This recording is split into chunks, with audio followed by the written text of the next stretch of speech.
नमस्कार. आचार्य 90 FM वर सर्वांचं मनपूर्वक स्वागत.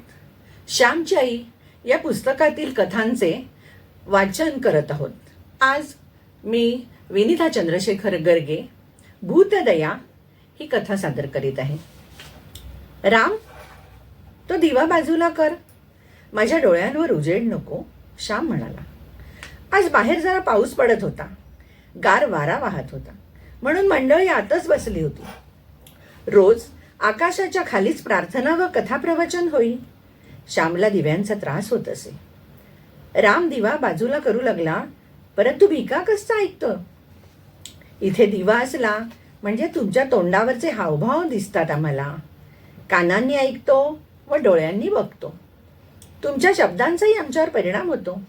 त्याचप्रमाणे तुमच्या तोंडावरच्या आविर्भावाचाही होतो. केवळ ऐकण्याने काम होत असते तर नाटक अंधारातही करता आले असते, भिका म्हणाला. मी काही नाटक करीत नाही, माझ्या हृदयातील बोल तुम्हाला सांगत आहे, श्याम म्हणाला. आम्ही नाटक नाही म्हणत, परंतु तुमच्या तोंडाकडेही पाहण्याने परिणाम होतो.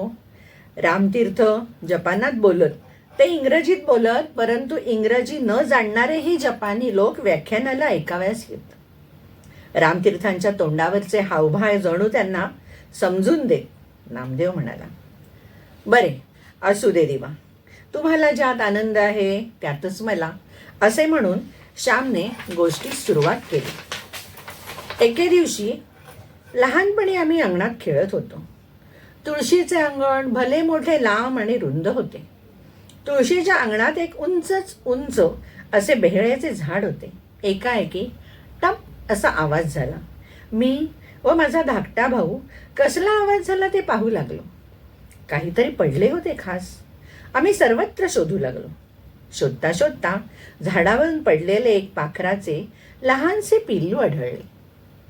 त्याची छाती धडधडत होती. फारच उंचावरून ते पडले होते. त्याची फारच दुर्दशा झाली होती. लोळागोळा झाला होता. अजून त्याला नीट पंख सुद्धा फुटले नव्हते. डोळे सुद्धा नीट उघडत नव्हते. लोहाराचा भाता जसा हलतो ना तसा त्याप्रमाणे त्याचे सगळे अंग एकसारखे हलत होते. त्याला जरा हात हलावताच ते आपली सगळी मान पुढे करी व ची ची असे केविलवाणे ओरडे. या पिल्लाला मी घरात उचलून न्यायचे ठरवले. त्याला एका फडक्यात घेऊन आम्ही घरात गेलो. मी व माझा लहान भाऊ दोघेही होतो.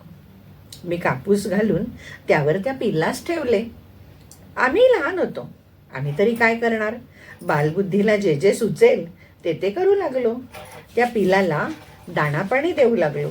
तांदळाच्या बारीक कण्या आणून त्याच्या चोचीत घालू लागलो व झारीने त्याच्या चोचीत पाण्याचे थेंब घालू लागलो. त्या पिल्लाला खाता येत नव्हते की नाही, त्या आमच्या काळजीनेच आमच्या चोचीत पाणी घालण्याने, दाणे घातल्याने ते मरणार तर नाही ना, आम्ही विचारच केला नाही. या जगात नुसते प्रेम, केवळ दया असून भागत नाही. जीवन सुंदर व यशस्वी करण्यास 3 गुणांची जरुरी असते. पहिली गोष्ट म्हणजे प्रेम पाहिजे, दुसरी गोष्ट म्हणजे ज्ञान आणि तिसरी म्हणजे शक्ती. प्रेम, ज्ञान व बळ ह्या 3ही गोष्टी ज्यांच्याजवळ आहेत त्याला जगात कृतार्थ होता येईल. प्रेमहीन ज्ञान तेही व्यर्थ, ज्ञानहीन प्रेम तेही फुकट, प्रेम ज्ञानहीन शक्ती व शक्तीहीन प्रेम व ज्ञान तीही व्यर्थच. माझ्या अंगात शक्ती असली परंतु दुसऱ्यांवर प्रेम नसेल तर त्या शक्तीचा दुरुपयोग व्हावयाचा. माझ्याजवळ ज्ञान आहे परंतु दुसऱ्यावर प्रेम नसेल तर त्या ज्ञानाचा फायदा मी दुसऱ्याला देणार नाही. आणि प्रेम असून जर ज्ञान नसेल तर प्रेमही अपाय करील. एखाद्या आईचे मुलावर प्रेम आहे परंतु त्या मुलाची आजारपणात शुश्रूषा कशी करावी हे ज्ञान जर तिला नसेल तर त्या आंधळ्या प्रेमाने जे खावयास देऊ नये तेही ती देईल आणि तिच्या प्रेमानेच बाळ मरून जाईल. समजा आईजवळ प्रेम आहे, ज्ञानही आहे, परंतु ती जर स्वतः अशक्त व पंगू असेल तरीही तिच्या प्रेमाचा आणि ज्ञानाचा फायदा मिळणार नाही. ज्ञान व शक्ती यांचा विकास जीवनात व्हावा. प्रेम म्हणजे हृदयाचा विकास, ज्ञान म्हणजे बुद्धीचा विकास आणि शक्ती म्हणजे शरीराचा विकास. मन व बुद्धी या तिन्हींची वाढ जीवनामध्ये हवी. आम्ही त्या पिलांवर प्रेम करीत होतो, परंतु आम्हाला ज्ञान नव्हते. त्याच्या चोचीत पीठ, कण्या, नाना पदार्थ भरले व सारखे पाणी ओतले.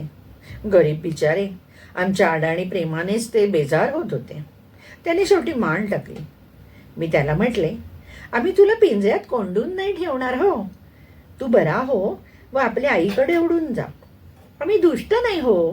तुझ्या आईसाठी तरी नको रे मरू. ती केविलवाणी ओरडत असेल, गिरट्या घालत असेल. आमच्या बोलण्याकडे त्या पिलाचे लक्ष नव्हते. मी आईला म्हटले, आई, हे पिल्लू बघ कसे करते आहे. अगदी मानवर करीत नाही. त्याला काय खावयास देऊ.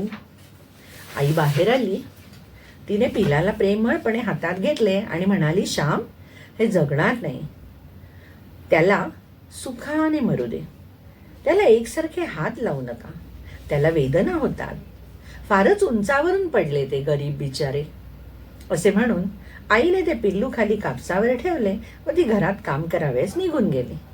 आम्ही त्या पिलाकडे पाहत होतो. शेवटी चोच वासून ते मरून पडले. गेले. त्याचे प्राण गेले. त्याचे आईबाप, भाऊबंद कोणी त्याच्याजवळ नव्हते. आम्हाला फार वाईट वाटले. त्याला नीट पुरावयाचे असे आम्ही ठरवले. आईला जाऊन विचारले, आई, या पिलाला आम्ही कोठे पुरू. चांगलीशी जागा सांग. आई म्हणाली, त्या शेवंतीजवळ किंवा त्या मोगऱ्याजवळ पुरा. शेवंतीच्या झाडाला सुंदर फुले येतील. मोगऱ्याची फुले अधिकच तजेलदार दिसतील. कारण तुम्ही त्या पिलाला प्रेम दिले आहे. ते प्रेम ते पिल्लू कधीच विसरणार नाही.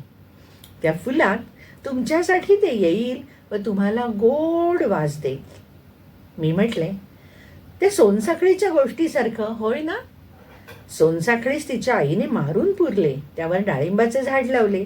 परंतु सोनसाखळी बापाला भेटावयाला डाळिंबात आली. तसेच हे पिल्लू येईल, हो ना.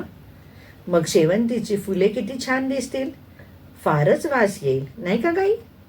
आई म्हणाली, जा लवकर पुरा त्याला. मेलेले फार वेळ ठेवू नये.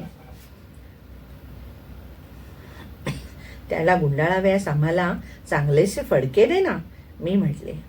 आईची एक जुनी फाटकी जरीची चोळी होती. त्या चोळीचा एक तुकडा आईने फाडून दिला. त्या रेशमी कापडात त्या पिलाला आम्ही घेतले. जेथे फुलझाडे होती तेथे गेलो. शेवंती व मोगरे त्यांच्यामध्ये त्याच्यासाठी खळगी खणू लागलो. आमच्या डोळ्यातून पाणी गळत होते. अश्रूंनी जमीन पवित्र होत होती. खळगी खणली. त्या खळगीत फुले घातली.